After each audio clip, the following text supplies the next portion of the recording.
came across this clip. I don't know what it's from, but it was Joe Rogan clashing with Bryan Callen. And you might remember I appeared on Bryan Callen's podcast. And he struck me as definitely right-wing, but much more reasonable to engage with than a lot of folks, and definitely than Joe Rogan. And you can see Callen sends Rogan into a little bit of a meltdown.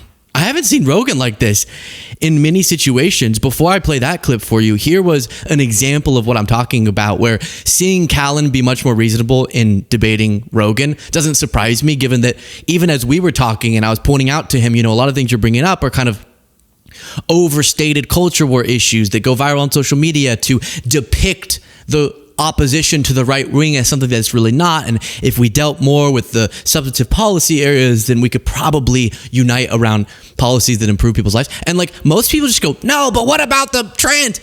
And he engaged with it and came to a really interesting conclusion. These things are banned in Europe. No, they're not. They're actually a different name. If you actually look at it goes back to what you were saying about when I'm hitting you all these sensationalist stories. And you're going, not good, don't agree with that. But that may not be where the fucking real problem is here, dude. Mm-hmm. It might be in this bill that's going to bankrupt us or whatever it is. And that's where you deal with. So unfortunately, the truth and getting to the truth isn't sexy. Yeah. And your algorithm lies to you. It got me worked up. It got my friend was like, dude, you're just so worked up over this because you're applying your own emotions and feelings into this, and there's probably a lot of truth to that. So I really didn't, before this interview, still don't know much about Bryan Callen's politics. I've only seen a few clips here and there, and our conversation proved he was more right-wing, but like you saw there, it takes a lot of good faith to say in a conversation with someone that you're not aligned with politically, hey, you've kind of opened my eyes to the fact that maybe my algorithm is skewing my perception of politics a little bit. Like, that's a really good faith discussion thing to do. And that is why it didn't surprise me, but it was crazy to see this blow up on the Joe Rogan podcast that Callen is much more reasonable. And you'll never guess, it was Rogan saying very not factual claims about vaccines. And he kept going, making a false claim, and then would go, but I don't want to talk about it, which is such an annoying thing people will do, where they'll shout out something that you have to then either debunk or engage with because it's such a bold claim. And they go, but I don't want to talk about politics right now. Oh, yeah? This has happened with friends and family. They'll say something, I just think that, Michelle Obama is secretly a man, and so is Brigitte Macron, and so is, and so is, and so is, and so is. And I'll go, can I talk about that with you? Let me explain why that's wrong. And then they're like, I don't want to talk about politics. That's why it makes political. What? You brought it up. So that's what Rogan does on vaccines. I'll try to play a bunch of this clip, and then after we'll fact check the claims he makes. Just the quickest pause to request that you click the subscribe button, the simplest, easiest, freest way, completely free, to support the work that we do. Right below the video, click that subscribe button. Back to the video. Let's get to the bottom of that. Anorexia. What's causing all that? How come 1 in every 12 kids who's a boy in California has autism now? Because that's what's going on. That's what's going on in California, which has one of the strictest fucking vaccine policies. 1 in 12. Did I say vaccines cause autism? Maybe I will have RFK's getting to that, Yeah. And now Florida doesn't demand vaccines. Yeah, that's dangerous to me. Yeah. I knew you'd jump on that train. Of course, it's dangerous, Brian. What are you talking about? All vaccines. So no. Just go down the road wrong? You need to bail on the tetanus thing because Suzanne Humphreys. Educate his ass. Suzanne Humphreys explained tetanus. Who is this bozo? The other guy. You got Rogan and Callen. Do you know who the other guy is? He goes, educate his ass, Joe. Educate his ass. Oh. He's like a big buff guy, but that was the most like, educate his ass, girl. Tetanus. No. Just go down the road wrong? You need to bail on the tetanus thing because Suzanne Humphreys. Educate his ass. Suzanne Humphreys explained tetanus. She's not a vaccinologist. I know that woman. What are you talking about? So you're saying she's a medical doctor that absolutely understands tetanus. She said tetanus, all you have to do is keep the wound open and clean it. Oh, that's such bullshit. It's not bullshit. God, it's not bullshit. Do you know how many people die of tetanus every year? Very few. Oh, so the tetanus vaccine. Oh, so important. Just hose it out.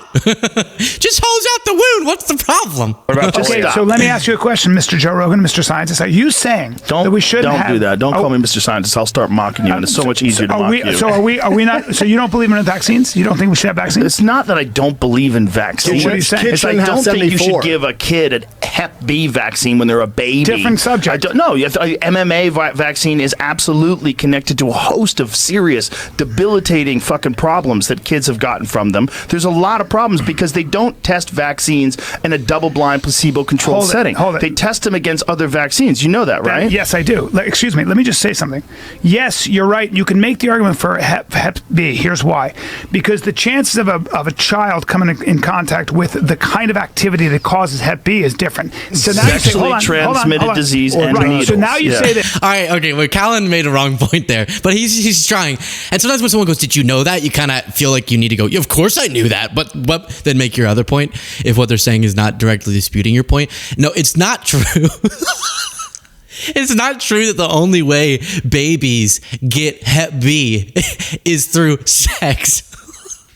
Like, what do they think we think? The babes, like whenever the little, like we're all the row of the babies after they all get born, they're like in a bunch of beds next to each other. Maybe like whenever they are preborn or something. I don't know. Whatever they're doing in those beds all next to each other. And it's just like they're all having sex with each other. That's not what we think. Yeah, I'll address it later, but just so you know, the baby can get it in childbirth, and the vaccination process can prevent post-exposure that turning into long-term Hep B. Woo! As you say this, that chance is zero. The chance for vaccine injury with the Hep B is not zero, is non-zero. Okay, so I understand that math. Okay, what I'm trying to say to you is that there are certain diseases. Pick up a history book. Smallpox, diphtheria, mumps. Have you ever looked at tetanus, polio, paralytic diseases? Have you ever polio? Please stop. Yes. No, I won't. I won't. No, I know Brian, you think it's Brian, just. I've Brian, heard Susan Humphreys. This is a long conversation that we're not going to have on this podcast because I'm going to get angry because I've researched this for years. Right. Let's just. But you're not a scientist. I don't have to be a scientist to know that. Yes, you do. No, Brian, shut the fuck up. I don't have to be a scientist. I don't have to be a scientist to know the only way babies get hepatitis B is when they're having sex with each other. Man, you don't even have to open a history book. Opening Google once in your life.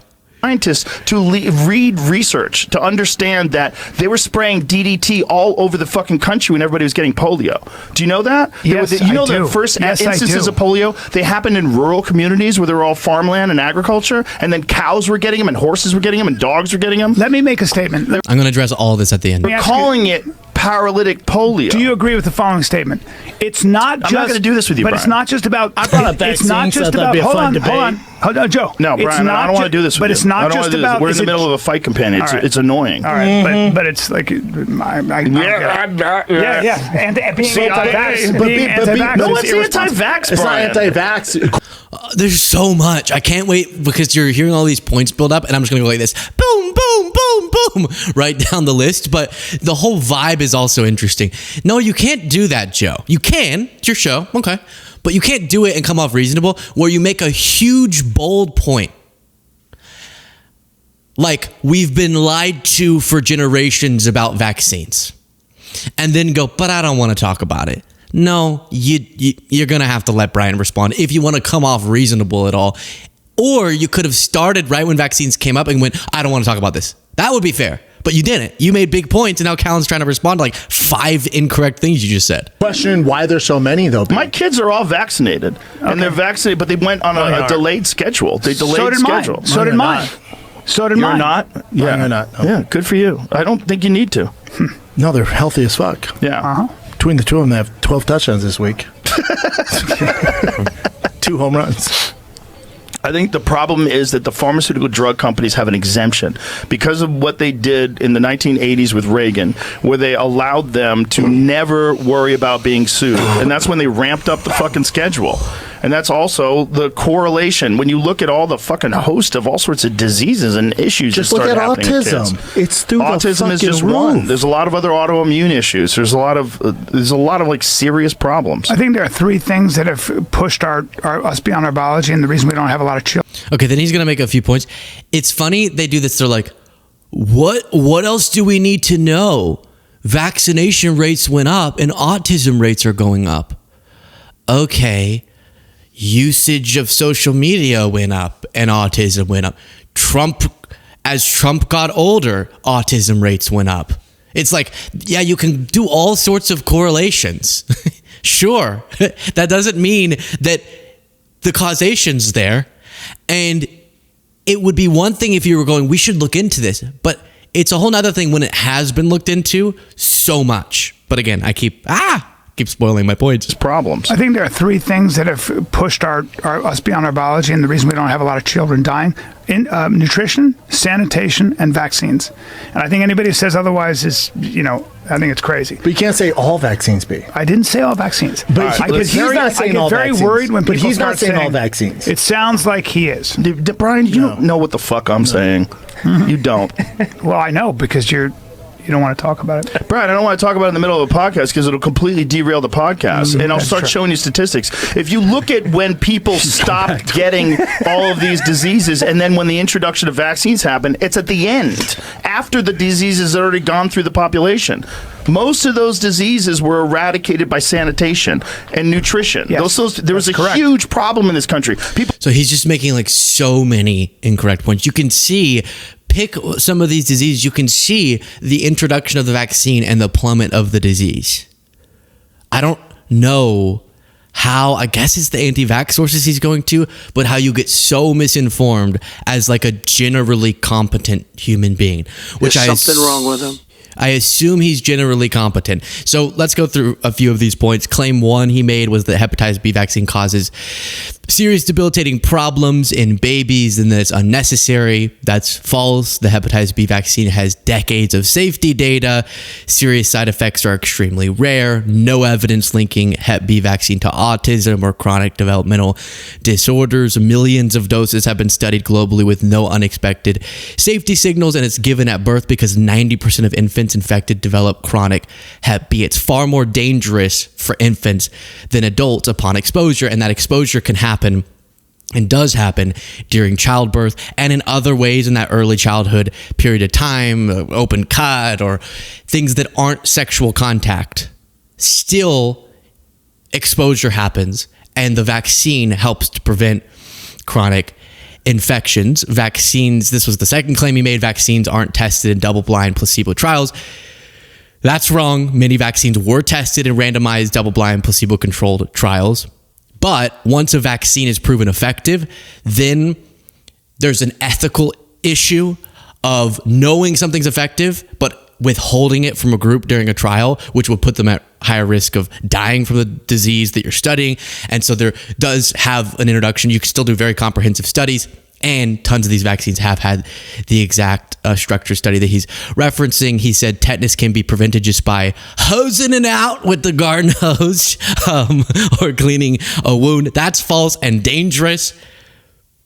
Yes, cleaning reduces risk, but that doesn't guarantee prevention like vaccination does. He said DDT caused polio. Polio is caused by poliovirus. Oh, shocking.